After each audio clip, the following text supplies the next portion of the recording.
Hello students and welcome back to my channel excellent learning point.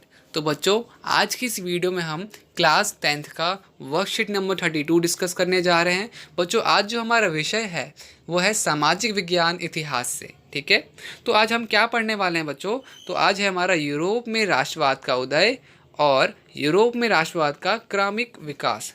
तो बच्चों, ये क्या था? तो जो थोड़ा सा पढ़ते हैं तो हम पता लगाते हैं क्या है आज की वर्कशीट में।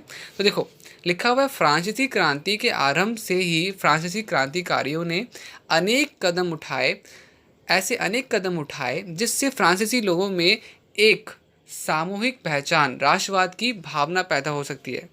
बाद में नेपोलियन ने प्रशासनिक क्षेत्र में क्रांतिकारियों सुधारों को प्रारंभ किया, जिसे 1804 की नागरिक संहिता या नेपोलियन की संहिता के नाम से जाना जाता है। बच्चों, ये जो टॉपिक है ये मेन टॉपिक है आज का हमारा, नेपोलियन की संहिता या बेसिकली 1804 की नागरिक संहिता। ठीक है, यहाँ पे क्या था बच्चों, जब जब नेपोलियन प्रशासन करता था तब उसने कुछ ऐसे रूल्स बनाए, रेगुलेशन बनाए जो कि उस वक्त वहाँ के लोगों के लिए काफ़ी अच्छा साबित हुआ। ठीक है, तो अभी पढ़ते हैं उसने क्या ऐसे रूल्स बनाए थे, क्या ऐसे उसने बातें बताई थी। तो ज़रा पढ़ते हैं बच्चे।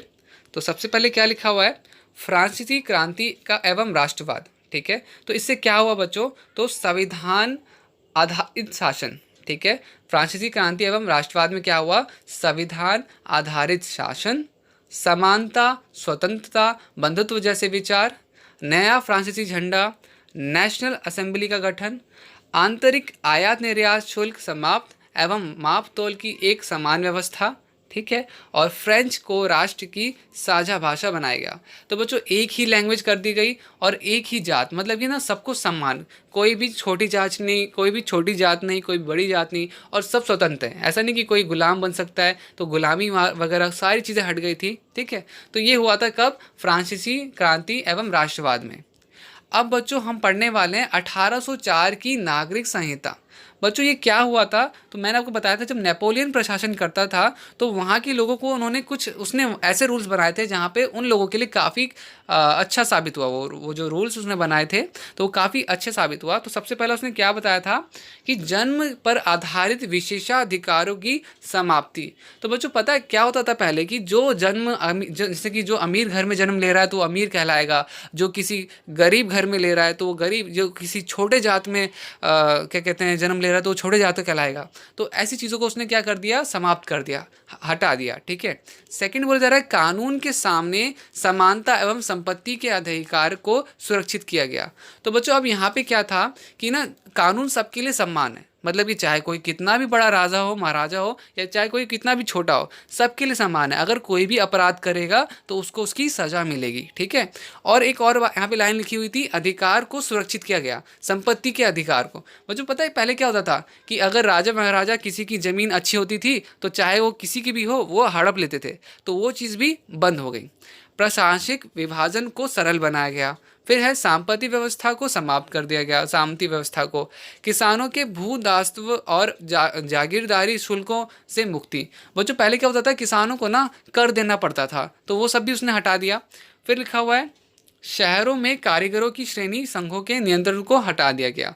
तो ये चीज़ें उन्होंने काफ़ी अच्छी करी थी नेपोलियन ने, जो कि वहाँ के लोगों के लिए काफ़ी लाभदायक साबित हुई। ठीक है, तो बच्चों, यही था बेसिकली आज ना हमारा मेन टॉपिक इन दोनों चीज़ों के ऊपर था। फिर आपका है कि उदारवादी राष्ट्रवाद। तो उदारवादी राष्ट्रवाद क्या होता है बच्चों? तो सबसे पहला इसमें क्या टॉपिक है मेन? सहमति पर आधारित सरकार, अर्थात राजतंत्र का अंत। ठीक है, राजतंत्र का अंत हुआ। संविधान आधारित शासन हुआ। संसदीय सरकार या प्रतिनिधि आधारित हुआ। विशेषाधिकारों का अंत हुआ। कानून के समक्ष समानता। मताधिकार का समर्थन, लेकिन सबके लिए नहीं। मुक्त बाजार, वस्तुओं एवं सेवाओं की प्रतिबिंबों से मुक्ति। तो बेसिकली बच्चों देखो, वहाँ पे मैंने आपको बताया ना कि क्या हुआ था। तो कानून सबके लिए एक बराबर हो गया और किसी को एक स्पेशल क्या कहते हैं अधिकार, विशेषाधिकार नहीं दिया गया। ठीक है, तो यही सारी चीज़ें थी बच्चों। ठीक है, तो बच्चों आपका पहला प्रश्न क्या है? तो लिखा हुआ है 1804 की नागरिक संहिता की विशेषता की व्याख्या कीजिए। तो बच्चों, यहाँ पर क्या होगा? तो यहाँ पे आपको पूरा बच्चों अच्छे से उतारना है कि 1804 की नागरिक संहिता निम्नलिखित है, और निम्नलिखित करके ऐसे लिखना है आपको। पॉइंट 1, पॉइंट 2, देखो 1, पॉइंट 2, पॉइंट 3, पॉइंट 4, 5 एंड 6। ठीक है, वापस से बता रहा हूँ कैसे आंसर लिखना है। उत्तर एक कैसे लिखना है, 1804 की नागरिक संहिता कुछ निम्नलिखित थी, और निम्नलिखित करके ये आपको पूरा सेम एज इट इज़ अपनी नोटबुक में नोट डाउन करना है। ठीक है, ओके। आते हैं बच्चे आप क्वेश्चन नंबर सेकंड पे। क्वेश्चन नंबर सेकंड क्या है, फ्रांसीसी क्रांति ने राष्ट्रवाद के विचार को किस प्रकार मजबूत किया। फ्रांसीसी क्रांति ने राष्ट्रवाद के विचार को किस प्रकार मजबूत किया। तो इसका आंसर क्या होगा। तो बच्चों इसका आंसर आप ऐसे लिखोगे कुछ कि फ्रांसीसी क्रांति ने निम्नलिखित तरीकों से राष्ट्रवाद के विचार को मजबूत किया। पहला, फ्रांसीसी क्रांति ने समानता और बंधुत्व के विचार दिए, जिससे एक देश के लोगों में एकता का भाव विकसित हुआ। दूसरा, फ्रांसीसी क्रांति में एक भाषा और एक झंडे का उपयोग किया गया, इससे भी राष्ट्रवाद के विचार को बल मिला। तीसरा, पूरे देश में एक कानून लागू किया गया, इससे भी लोगों में राष्ट्रवाद का विकास हुआ। ठीक है बच्चों, तो ये 3 कारण थे जिस वजह से और भी क्या कहते हैं आपका राष्ट्रवाद का जो विचार था वो और भी मजबूत हुआ। ठीक है बच्चों, प्रश्न 3 जो है आपका, उदारवादी राष्ट्रवाद की विशेषता लिखिए, विशेषताओं को लिखिए। तो सबसे पहला, उदारवादी एक राजनीतिक और नैतिक दर्शन है जो स्वतंत्रता, शासित की सहमति और कानून के समक्ष समानता पर आधारित है। उदारवादी राष्ट्रवाद की विशेषता निम्न है। पहला, सहमति पर आधारित सरकार अर्थात राजतंत्र का अंत। तो सहमति वाली सरकार अर्थात लोकतंत्र की स्थापना तथा राजतंत्र यानी राजा के शासन की समाप्ति। संविधान आधारित शासन की ऐसी व्यवस्था जिससे सभी नागरिकों के लिए सामान्य न्याय और कानून हो। वस्तु एवं सेवाओं पर प्रतिबंध से मुक्ति, वस्तु एवं सेवाओं पर लगाए गए तरह तरह के शुल्कों में मुक्ति। फिर आपके पास है विशेषाधिकारों का अंत, किसी भी प्रकार के विशेषाधिकारों का अंत तथा सभी के लिए समान न्याय की व्यवस्था। कानून के समक्ष समानता, कानून के समक्ष सभी नागरिकों से समान व्यवहार किया जाना अर्थात उच्च नीच, छोटा बड़ा, स्त्री पुरुष के आधार पर भेदभाव ना किया जाना। मुक्त बाजार अर्थात आयात निर्यात पर प्रतिबंध को हटाकर व्यापार को आर्थिक सुगम बनाया जाना। अब आते हैं बच्चों आपका प्रश्न 4, फ्रांसीसी क्रांति के किन विचारों से आप सबसे अधिक प्रभावित हैं।